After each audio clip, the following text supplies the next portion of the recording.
Many people asked me to share my views on the Nexperia incident. I thought it was straightforward and didn't comment initially, but it sparked a huge controversy. Nexperia, a Dutch semiconductor company, was acquired by Tech Technology, a Chinese company, in 2019 for about 33.4 billion yuan. It produces discrete devices and power chips, generating roughly 14.7 billion yuan in revenue in 2024, and leads globally in automotive semiconductors. On September 30th, 2025, the Dutch Ministry of Economic Affairs and Climate Policy issued a ministerial order. This froze Nexperia's assets, intellectual property, operations, and personnel changes across its over 30 global subsidiaries for 1 year. The company must obtain government approval for key decisions to prevent chip supply disruptions in emergencies, particularly in the automotive industry. On October 1st, 2025, 3 non-Chinese Nexperia executives filed an urgent request with the Amsterdam Court of Appeals Enterprise Chamber. The request took effect without a hearing. It suspended the authority of Chinese CEO Zhang Xuejing, appointed by Tech, placed Tech's shares in Nexperia under trusteeship, and launched a company investigation. The court cited internal governance deficiencies. Tech Technology condemned this as seizing control under the guise of compliance. They claimed it coordinated with the government's order and stripped shareholders of their rights.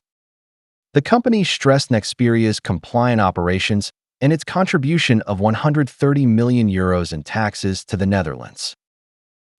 Tech committed to defending its rights and seeking support from the Chinese government. Consequently, China banned Nexperia's China subsidiary from exporting products, restricting chips produced there to domestic use. The China subsidiary accounts for about 70% of Nexperia's production capacity. Factories outside the Netherlands, such as in Malaysia, were caught in the conflict, unsure whose directives to follow. After China restricted chip exports from Nexperia's China operations, European automakers faced production halt risks, becoming victims of this drama. As I said at the video's start, the incident is simple. The Dutch government used administrative orders to rob a Chinese company.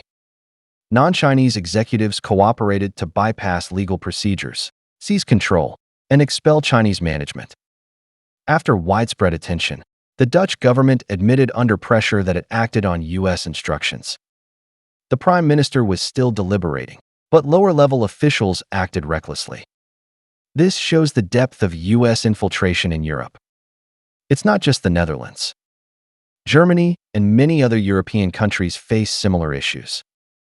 The U.S. has cultivated numerous political agents in these nations, loyal only to the U.S., disregarding their own country's interests. European Commission President von der Leyen is a prime example. Her daily work isn't coordinating EU countries to protect EU interests in the intense China-US trade and tech wars. Instead, she constantly checks emails and texts from Washington, steadfastly defending U.S. interests. Even after being humiliated by Trump, her loyalty remains unshaken. Dutch officials acted before the Prime Minister decided, showing they care little about his views. Their political future depends on U.S. approval, not the Dutch Prime Minister or voters. Von der Leyen sets a clear example. Washington-backed political tasks ensure a bright future in Europe. Many are shocked by the Dutch government's blatant robbery of a Chinese company. Even India, notorious as a graveyard for foreign investment, doesn't dare do this. Indians use tax audits, environmental inspections, or labor rights investigations to force foreign companies to sell assets cheaply to local firms. They follow legal procedures. Directly ousting foreign company leaders and taking over a company is something India hasn't done. A quarter into the 21st century, not even North Korea would commit such banditry. I'm not surprised. The Netherlands built its wealth through robbery. Early Dutch were pirates who, after amassing wealth, turned to maritime trade. After losing to Britain in sea power struggles, they rebranded as Europe's garden nation, with kind, simple people posing no threat to great powers. Meanwhile, they enforced brutal colonial rule in places like Indonesia, plundering vast wealth. Times have changed, and the Netherlands appears civilized on the world stage. But their robber genes remain. Robbery is their nature. Given the right excuse, they're ready to unleash their hearts and revel in crime. Britain, the US, and the Western world developed through robbery. European colonial history is heinous. The US's brutal robbery of Native Americans and enslavement of Black people were key to its rise. After Third World nations gained independence and grew stronger, Western countries rebranded as champions of civilization and progress, judging others from a moral high ground. Anyone with basic historical knowledge knows that if they can't maintain their lead through peaceful development, their robber genes will resurface. That's why I support China building a strong military. Don't begrudge investments in military technology. Without overwhelming force, these suited civilized people will pick up the butcher's knife. The only way to keep them polite is to hold a more powerful weapon. China now holds a rare earth's advantage and is pushing for global control. Some urge China to negotiate rationally with Western countries to reduce global economic disruption. I disagree. Reasoning with robbers is pointless. First, wield absolute force. Beat them relentlessly until they recognize their weakness and beg for mercy. Otherwise, their robber genes will dominate. The US taxing all countries globally is unreasonable, yet Trump gloats and demands world leaders kiss his ass. China refuses to comply. China uses its fist to show Trump the world isn't his to command, earning US respect. Now, Chinese leaders can wash their asses and wait for Trump to kiss them. Rare earths are a lethal weapon, but they can only be used once.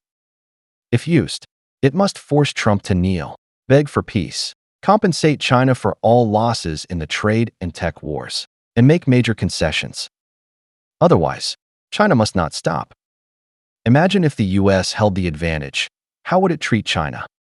Mercy for the enemy is cruelty to oneself. At the video's end, I tell netizens, when facing untrustworthy, bullying nations, the approach is simple: beat them until they're scared. Whether it's the US, India, or Europe's clown countries, they don't deserve diplomatic negotiations. Make them feel the pain of being struck to bring them to reason. Only then do negotiations make sense. Trump, Modi, and the like are the same. You must humiliate them for them to realize they're the kings of clowns. I never shy away from mocking Europeans in my videos. Many don't understand why we can't unite Europeans to resist the US. To that, I say, slaves in the manner usually help their master fight those who come to liberate them. They no longer know how to be independent individuals. Talk to them about sovereignty, and they'll think you're persecuting them.